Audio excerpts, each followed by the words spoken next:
Alright guys, तो एक और वीडियो में आपका बहुत बहुत स्वागत है। तो ये हमारा 22वां एपिसोड है। तो पिछले एपिसोड में आप लोगों ने देखा था कि संध्या ने डोमेंसी और उसकी नई वाली गर्लफ्रेंड के बहुत ही ऑकवर्ड सिचुएशन में देख लिया था, लेकिन डोमेंसी और उसकी गर्लफ्रेंड के बीच कुछ हुआ नहीं था। लेकिन संध्या को ये गलतफहमी है कि उनके बीच कुछ हुआ है और उनके बीच तो कुछ सब खत्म हो चुका है। तो अब ली यहाँ पर थोड़ा सा संध्या को कंफर्ट करता है, मतलब बोलता है कि अगर डोमेंसी की जगह पर कोई और होता, किसी को तुमने ऐसा देखा होता तो तुम हंस के भाग जाती, लेकिन ये डोमेंसी था इसीलिए तुम्हें इतना बुरा लग रहा है। सो इस बात पर संध्या हमारी कहती है तो अच्छी बात है ना, वो लोग आगे बढ़ रहे हैं। तो बोल रहा है डोमेंसी कि देखो, मजबूत होना अच्छी बात है, लेकिन ऐसी सिचुएशन में अगर तुम रोना चाहो तो अच्छे से दिल खोल के रो, ताकि तुम्हें सुकून मिले, समझे। दिखावा मत करो स्ट्रॉन्ग होने का। सो यहाँ पर संध्या बोलती है कि थोड़ी सी शांत होती है, उसके बाद बोलती है क्या मुझे तुम्हारा कंधा मिलेगा। उसके बाद उसका डोमेंसी मतलब के बारे में सोच कर वो काफ़ी रोती है, ठीक है। वो उसके बैक पे कंधे पे सर रखती है और बहुत रोती है, बहुत ज़्यादा रोती है, क्योंकि उसे लगता है कि उनके बीच सब खत्म हो चुका है। आखिर डोमेंसी उसके साथ मूव ऑन कर चुका है और उनका रिलेशनशिप भी आगे बढ़ चुका है और उसकी लाइफ से संध्या आउट हो चुकी है। सब संध्या उसके बाद घर आती है तो वो देखती है कि उसके माँ बाप बैग पैक कर रहे होते हैं और जल्दी जल्दी में होते हैं। तो उसकी संध्या के फिर बोलती है कि क्या हुआ पापा, क्या आपने फिर से जुआ खेला, फिर से आप हार गए क्या। तो बोलता कि नहीं, हमारा जो बॉस है वो सारा कैश लेकर सभी लोगों का वहाँ से भाग चुका है, कंपनी का फंड लेकर। हमारी कंपनी डूब चुकी है, सभी लोग यहाँ से जा चुके हैं, मैं ही अकेला बचा हूँ और हम लोग को भी, मैं भी गांव जा रहा हूँ ताकि कुछ कर सकूँ। और तो बोलती ठीक है मैं भी चलती हूँ तुम्हारे साथ, मतलब आप लोगों के साथ। तो बोलते हैं कि नहीं नहीं, हम तुम्हारी इतने मेहनत क्यों कर रहे हैं, तुम्हें पढ़ाने लिखाने के लिए कर रहे हैं ना, तुम यहीं रुको, जल्द हम सेटल हो जाएंगे तो तुम्हें ही वापस अपने पास बुला लेंगे। और दूसरी तरफ इसकी माँ बोलती है कि क्या हुआ, तुम जब से वापस आई हो तुम बहुत रूड व्यवहार कर रही हो, क्या तुम्हारा फाइट हुआ है डोमेंसी के साथ, मैं बात करूँ क्या उससे। बोलती हाँ करिए, आप उससे बात करिए और मुझे दोबारा से शर्मिंदा करिए, मैं पहले बता दे रही हूँ मेरे उसके बीच सब कुछ खत्म हो चुका है। सो उसी के रात संध्या के पेरेंट्स वहाँ से चले जा चुके होते हैं। तो फिर वो बोलती है कि सब चेक करने के बाद बोलती है हाँ अब मैं सो सकती हूँ। सो ये बहुत मतलब ये पहला दिन था उसका, पहली बार ज़िंदगी में वो अकेले होकर सो रही थी, तभी अचानक से ठक ठक होता है, कौन है कौन है, कोई मुझे बोल क्यों नहीं रहा। तो वहाँ से संध्या संध्या की आवाज़ आती है, तो हाँ ये आवाज़ थोड़ी सी जानी पहचानी लगती है। सो वो जाके दरवाज़ा खोलती है तो वो वही लड़की रहती है, डोमेंसी की नी वाली गर्लफ्रेंड। बोलती है तुम्हारा बहुत मैं अंधेरा था, मैंने जाने कितनी बार यहाँ पे गिर चुकी हूँ। तो यहाँ पर वो आके सारी बात अब बताती है कि जैसा तुम सोच रही थी वैसा कुछ नहीं है, डोमेंसी जो है और मेरे बीच उस रात कुछ भी नहीं हुआ था। और उसने मतलब समझ रहे हो ना, वो सारी की सारी बात एक्सप्लेन करती है कि डोमेंसी सिर्फ तुम्हें ही चाहता है। वो उसने बताया कि मैं सिर्फ संध्या के बारे में ही सोच पा रहा हूँ और किसी के बारे में नहीं सोच पा रहा हूँ। बोलती है कि मैंने तुमसे झूठ बोला था, उस रात में मेरे और डोमेंसी के बीच में कुछ भी नहीं हुआ था। और तो यहाँ पर संध्या मतलब थोड़ी सी वो होती है कि क्या मैं मान ही नहीं सकती हूँ, तुम लोग तो काफ़ी अच्छा कर रहे थे। तो बोलती नहीं ऐसा कुछ नहीं है, मैं जब भी उसके पास रहती थी तो वो हमेशा तुम्हारे बारे में ही सोचता था। मैं कॉन्फिडेंस थी कि शायद हो जाए वो मेरा मतलब साथ हो जाए, लेकिन वो हो नहीं पाया, वो बहुत निर्दयी है ना। सो बोलती है कि मैं हम लोग किसी भी इंसान को किसी से प्यार करने के लिए फोर्स नहीं कर सकते हैं, वो सिर्फ तुम्हें चाहता है और मुझे ये बात पता चला है और हो सकता है हम लोग आगे भी फ्रेंड रहे, तुम मुझसे फ्रेंड रहोगी ना। तो बोलती है हाँ ऑफकोर्स क्यों नहीं, हम फ्रेंड तो रहेंगे ही रहेंगे। तो वहाँ उससे गले लगाती है, एक झप्पी देती है प्यार से और यहाँ पर संध्या को थोड़ी सी रिलीफ महसूस होती है और वो वहाँ से चली जाती है। और साथ में ये भी कहती है कि मैं चाहती हूँ तुम्हें और डोमेंसी को साथ में देखना चाहती हूँ फ्यूचर में, ठीक है। तो वहाँ से वो चली जाती है और संध्या को थोड़ा सा महसूस होता है कि हाँ चलो ठीक है। और वो बोलता है तुम्हें पता है मैंने डोमेंसी को क्यों छोड़ा, क्योंकि उसने कहा था, मतलब उस रात उसने कहा था कि मेरे सारे जो सपने हैं, मेरे जो सारे सोच है वो संध्या के भले पड़े हुए हैं, मैं किसी और के बारे में नहीं सोच सकता। और वो वहाँ से वो चली जाती है। और दूसरी तरफ डोमेंसी अपनी माँ से लड़ रहा होता है, क्योंकि उसकी माँ बोलती है कि जाओ उससे जाके माफ़ी मांगो, क्या कर दिया तुमने उससे। तो वो बोलता है मैं क्लियर कर देता हूँ, मैं जो चाहता हूँ वो सिर्फ संध्या, ठीक है, मैं और किसी को चाह नहीं सकता, क्लियरली मैं बता रहा हूँ। तो बोलता है कि आखिर वो संध्या ने तुम्हारे पे क्या दिया है। तो बोलता है कि देखिए मैं आपकी हर बात मान सकता हूँ, लेकिन सिवाय इस बात के कि मैं फिर गुस्से में बोलता है काश में डोमेंसी ना होता, और वहाँ से चले जाता। सो नेक्स्ट मॉर्निंग संध्या के पेरेंट्स तो थे नहीं, तो सब उन्होंने बुला के मस्ती कर रहे होते हैं, थोड़ा ड्रिंक व्रिंक करते हैं और बोलते हैं कि और यहाँ डोमेंसी नहीं है, डोमेंसी को बुलाएं क्या। तो संध्या बोलती नहीं नहीं इसकी कोई ज़रूरत नहीं है। तो फिर बोलता क्यों क्या दिक्कत है। बोलता है हाँ मेरा घर तो वैसे ही छोटा सा है, तुम लोग इतने जन हो गए हो, अब उसकी ज़रूरत नहीं है, मतलब यहाँ जगह नहीं है, ऐसा कुछ बोलता है। लेकिन असल बात तो कुछ और ही होती है, आपको पता ही है। सो यहाँ पर ये लोग थोड़ी सी पार्टी कर रहे होते हैं, तभी धमाका होने वाला होता है। उसकी माँ जो है डोमेंसी की, वो कल रात के गुस्से की वजह से वहाँ आती है। तो जैसे वो संध्या दरवाज़ा खोलती है तो देखती है अरे, और बाकी सभी सारे एफोर के मेंबर डर के मारे खड़े हो जाते हैं कि ये आखिर यहाँ कर क्या रही है।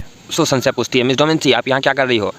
तो वो बोलती है कि मैं तुम्हें दोबारा देखना नहीं चाहती थी, पर कुछ ऐसा है जो मुझे तुमसे पूछना है, ठीक है। समझ रहे हो ना।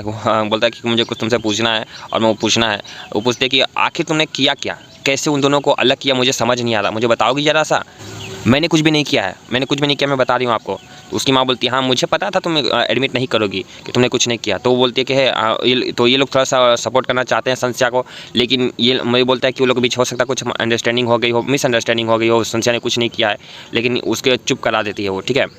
और साथ ही साथ अब उसकी बोलती है कि सुना है तुम्हारे फैमिली बैंकरप्ट हो गई है, गांव छोड़ के जाना पड़ रहा है तुम लोग को, ऐसा वैसा बहुत चीज़ बोलती है। सो उसकी माँ संस्या की गरीबी का मजाक उड़ाती है, बोलती है तुम जैसे लोगों को मैं जानती हूँ अच्छे तरीके से। वो बोलती है, तो संस्या बोलती है मुझे पता है मेरी औकात क्या है, मुझे आपके बेटे में और आपके पैसों में कोई इंटरेस्ट नहीं है। तो बोलते हैं तो क्यों मेरे बेटे से चिपके पड़ी हुई हो। तो वो बोलती है कि हाँ बस यही तुम बोलना ही जानती हो, सच बताओ तुम्हें कितना चाहिए, मैं तुम्हें देती हूँ, और अपने माता पिता के पास जाओ और उनकी मदद करो, समझी, मेरा बेटे का पीछा छोड़ दो।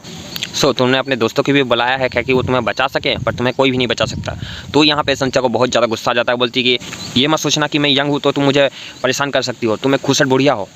क्या कहा तुमने, फिर से कहो। हाँ तुम्हें खुसट बुढ़िया हो, ठीक है, और तुम्हारे जैसे लोगों को मेरी दुनिया में कोई इजाज़त नहीं है, चली जाओ मेरे यहाँ से।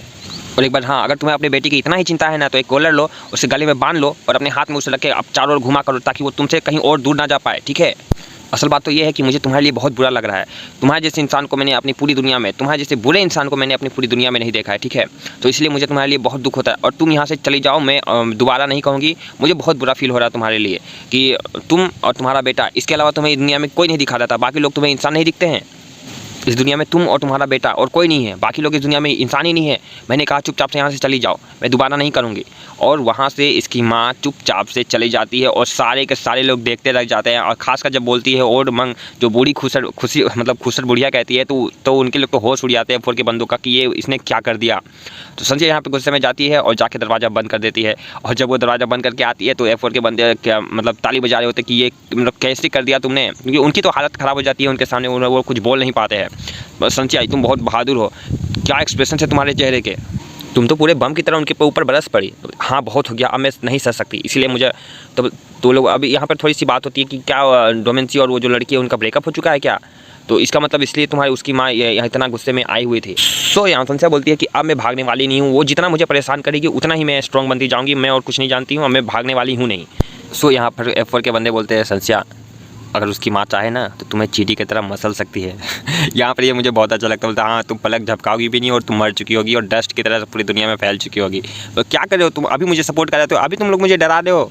मैं डरा नहीं रहा हूँ, मैं सच बता रहा हूँ। एक काम करो, पहले जाओ सी से रिलेशनशिप में रहो, तुम एक बच्चा पैदा करो और फिर जाकर उससे बोलो कि देखो अब मैं डोमेंसी की दुनिया में आ चुकी हूँ। तो बोलता है हे तुम्हें पता है उसकी माँ संस्या और उसके बच्चे को दोनों को ब्रिज से फेंक देगी। हे तुम लोग नॉनसेंस बोलना बंद करोगे, क्या क्या बोले जा रहे हो तुम लोग। उसके बाद संस्या रियलाइज़ करती है क्या मैंने सच में उससे बहुत कुछ बुरा बोला क्या। हाँ बहुत बुरा, यहाँ तक कि तुमने याद है तुमने उसे क्या कहा, एक खुशी बुढ़िया तुमने कहा उसे, और तुमने ये भी कहा उसे कि तुम्हारी दुनिया में उसकी कोई जगह नहीं है। ओ बाप रे, क्या मैं अपनी ज़बान वापस नहीं ले सकती हूँ क्या, मैं ऐसा दिखाऊंगी जैसे मैंने कुछ कहा ही नहीं। बस हो गया, अब पानी बह चुका है, अब इसका कोई इलाज नहीं है। शक तो बोलता है देखो जब तक डोमेंसी तुम्हें पसंद करता रहेगा हम लोग तुम्हें सपोर्ट करेंगे, ठीक है। सो उसके बाद संस्या थोड़ा काम होती है, वो लोग बोलते हैं डू योर बेस्ट, और वो लोग चेयर करते हैं। और वहाँ पर थोड़ा सा ये बहुत ही अजीब माहौल हो गया था, संस्या को फिर से सांस में सांस आती है, बोलती है चलो कोई बात नहीं, ऑल द बेस्ट यहाँ पर। सो नेक्स्ट अब आता है, फिर रात आ जाती है और रात को संस्या फिर से अकेली होती है, तो उसे अपनी माँ की याद आ रही होती है और उसके पास कुछ होता नहीं है, तो वो इंस्टा नूडल्स बनाती है और खाती है, और साथ ही साथ अपनी माँ को याद करती है, मैसेज करती है। उसकी माँ पूरा मैसेज करती हैं कि बेटी तुम ठीक होना, हम लोग जल्दी तुम्हें बुला लेंगे अपने पास, ये वो। तो संस्या यहाँ पर थोड़ी सी इमोशनल हो जाती है, और तभी यहाँ पर उसकी माँ जो है, पता नहीं ये उसकी माँ का चाल होता है या फिर सच में ऐसा होता है, उसका लैंडलॉर्ड जो होता है वो आता है और उसे संस्या को बताता है कि उसकी जो बेटी की सास है उसकी तबीयत बहुत ख़राब है, तो उसे ये फ्लैट बहुत ही जो मतलब अर्जेंट में उसे सेल करना है ताकि उसे पैसे मिले और उसका इलाज हो सके। तो उसे रात ही रात में ये मतलब जगह छोड़नी पड़ेगी। सो मुझे तो लगता है उसकी माँ ने किया है, आपको क्या लगता है कमेंट में ज़रूर बताना, ठीक है। सो वह तो यहाँ ये सब बातें हो रही होती हैं।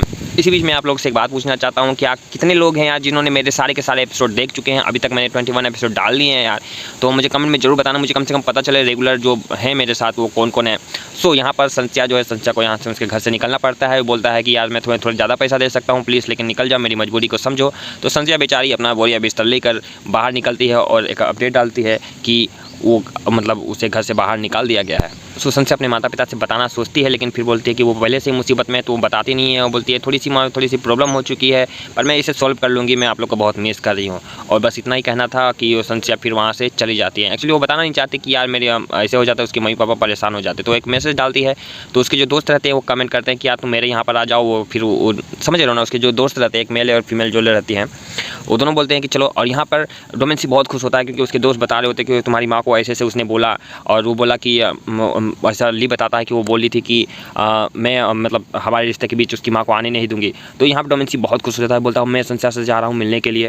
बोलता है रहने तो उससे वो कुछ भी तुम्हारे सामने से बोलेगी नहीं। तो क्या हुआ, तो मैं सिर्फ उससे मिलने जा रहा हूँ। और यहाँ पर समझ रहे हो ना, वो यहाँ से चले जाते। तो ये लोग बहुत तारीफ करते हैं डोमेंसी की। तो ली बोलता है कि अगर उसमें बचपना ना होना तो डोमेंसी बहुत ही एक अच्छा लड़का है। तो यहाँ पर संस्या बैठी रहती है और सभी लोग मैसेज कर रहे हो, तो संस्या क्या हुआ, मेरे जगह पे आ जाओ। संस्या क्या हुआ, तुम मेरे जगह पे, तुम ठीक तो हो ना, मैं आ रहा हूँ तुम्हें लेने के लिए।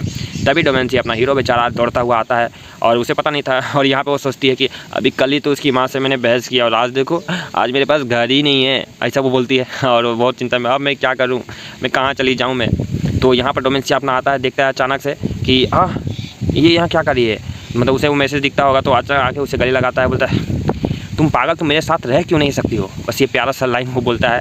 तो बोलता है छोड़ो मुझे, मतलब इसे लगता है कि वो संस्या भाग रही है यहाँ से, ठीक है। बोलता है मुझे बहुत खुशी हुई कि तुमने जो मेरी माँ से ये बात कहा है, अब से मैं तुम्हें प्रोटेक्ट करूँगा। हे रुको एक मिनट, पहले मेरी बात तो सुनो, मैं कहीं भाग नहीं रही हूँ। तो क्या मतलब तुम भाग नहीं रही हो। मतलब नहीं, वो मेरे लैंडलॉर्ड ने मुझे निकाल दिया है और कुछ से दिक्कत हो गई थी। तो ये सब क्या है, मतलब कुछ नहीं, मतलब समझ रहे हो ना। तो तुमने मुझसे बोला क्यों नहीं। मतलब मैं बोलना चाहती थी लेकिन अच्छा ठीक है चलो मेरे साथ। सो डोमेंसी उसे प्यार से गले लगाता है, बोलता है दोबारा मुझे छोड़ के जाना नहीं। ये काफ़ी मस्त मोमेंट था यहाँ इनके लिए। सो यहाँ पर जैसे वो अपने साथ अपने घर ले जाते, नहीं मैं यहाँ नहीं रुकूंगी, क्या कर रहे हो तुमने अभी बोला था ना कि तुम मेरे साथ रहोगी, तुम बोला था ना, अब तुम मेरी माँ से नहीं लड़। बोलते है मैं तुम्हारी माँ से लड़ के आई हूँ, तो कोई दिक्कत नहीं है, चलो हम लोग साथ में फेस करेंगे। रुको मैं अपनी माँ को बुलाता हूँ, मतलब मैं बताता हूँ। हे संस्या मेरे साथ रहने वाली है। उसे पता होता कि उसकी माँ उसके घर पे है नहीं, फिर भी वो इसके परेशान करने के लिए अब मैं मतलब संस्या मेरे साथ रहने वाली है, वो जोर से पूरा बोलता है वो, ठीक है। तभी वो उसके यहाँ पर एक थोड़ी नई एंट्री होती है, एक बुढ़िया की होती है जो कि बचपन से ही मतलब इन लोगों को पाली होती है। F4 के जो बंदे हैं उनके साथ भी, और साथ ही जो होता है अपना डोमेंसी उनको और उसकी बहन को भी इसने पाला होता है। तभी उसने उसका मुंह बोले हे चुप रहो, क्या कर रहे हो तुम। तभी है यही तुम्हारे मैनर्स है, इस घर के कुछ रूल है पता है ना। तो डोमेंसी बोलता है ए तो बुढ़िया तुम अभी भी जिंदा हो, मतलब मिस यू, तुम अभी भी जिंदा हो। हाँ मैं जिंदा भी हूँ और मैं अभी भी मारती भी हूँ। तो मतलब यहाँ पर एक नई एंट्री होती है। और सो यहाँ पर समझ रहे थोड़ा सा ये लोग का चलने लगता है। तो मतलब डोमेंसी बोलता है कि तुम्हें मतलब संस्या अब इसी घर में रहने वाली है। तो बोलती है यहाँ घर में ऐसे नहीं रह सकती है, या उसे यहाँ पे काम करना होगा। तो यहाँ पर मतलब थोड़ी सी उनकी बहस होती है डोमेंसी और इसके बीच। तो बोलता है कि नहीं संस्या मेरी फ्रेंड है, यहाँ रह सकती है, उसे कुछ करने की ज़रूरत नहीं है। तो संस्या भी यहाँ पर राजी हो जाती है, बोलती है कि हाँ अगर मैं मतलब मेरे पास पैसे नहीं है, अगर मैं रहूँगी तो मैं यहाँ पर काम करूँगी। तो है मैं तुम यहाँ पर काम कैसे कर सकती हूँ, मैं तुम्हें लेकर आई हूँ, मतलब अपने फ्रेंड के नाते लेकर आया हूँ, काम करने के लिए नहीं लेकर आया हूँ। तो बोलता है मुझे भी बहुत अच्छा नहीं लगेगा अगर मैं ऐसे ही रहूँ तुम्हारे घर में। तो मतलब वो बोलती है अगर मैं तुम्हारे घर पे रहूँगी तो काम करूँगी। तो बोलता है ठीक है जैसे तुम्हारी मर्जी वैसे तुम करो। सो यहाँ पर ये लोग थोड़ा सा समझ रहे हो ना, तो हो जाता है। देखो यह बोलती है हाँ मैं बहुत अच्छा काम कर लेती हूँ, मैं अपने घर में मैं ही काम करती थी, मेरी माँ का जो। तो बोलती है तुम सफाई कर लेती हो ना। बोलते हाँ मैं कर लेती हूँ और मैं बहुत हार्ड वर्कर हूँ। तो यहाँ पर ये लोग की बात चलती है। तो सो फाइनली यहाँ पर इनका एपिसोड खत्म होता है। अब देखो अब नेक्स्ट एपिसोड में क्या आने वाला है, क्योंकि अब थोड़े से अच्छे पल आने वाले हैं, अच्छे दिन आने वाले हैं कि नहीं। कमेंट में बताओ, मैंने जो क्वेश्चन किया था यार कितने बंदे हैं जो रेगुलर मेरी वीडियोस देख रहे होते हैं। सो यहाँ पर ये लोग की बात क्लियर हो जाती है। और आई होप आपको वीडियोस पसंद आ रहे होंगे यार, और सपोर्ट कर दो, क्योंकि चैनल को सब्सक्राइब बहुत कम लोग कर रहे हैं, और लाइक तो छोड़ ही दो भाई, है ना। सो यहाँ पर ये अब नया कुछ अच्छा दिखने वाला है, क्योंकि इसकी माँ चली गई है और अब कुछ अच्छा देखने को मिलेगा। तो डोमेंसी ऊपर चला जाता है और पूछता है, तो इसकी माँ ये जो होती है बूढ़ी, वो पूछती हो कि तुम अच्छा काम कर लेती हो ना। बोलता हाँ। तुम मच्छर हो क्या, तेज नहीं बोल सकते तो। हाँ मैं काम कर सकती हूँ। तो यहाँ पर बोलती है कि हाँ मैं बहुत अच्छे तरीके से काम करूँगी। तो गुड ये बोलती है। तो यहाँ पर हमारा एपिसोड खत्म होता है यार। जल्दी से लाइक करो, शेयर करो, अपने बंदों के साथ शेयर करो, ठीक है। शेयर करो, बोलो यार मेट्योर गार्डन का एक एपिसोड चल रहा है, जल्दी से आके सब देखो, ठीक है। मिलते हैं नेक्स्ट वीडियो में, बाय बाय।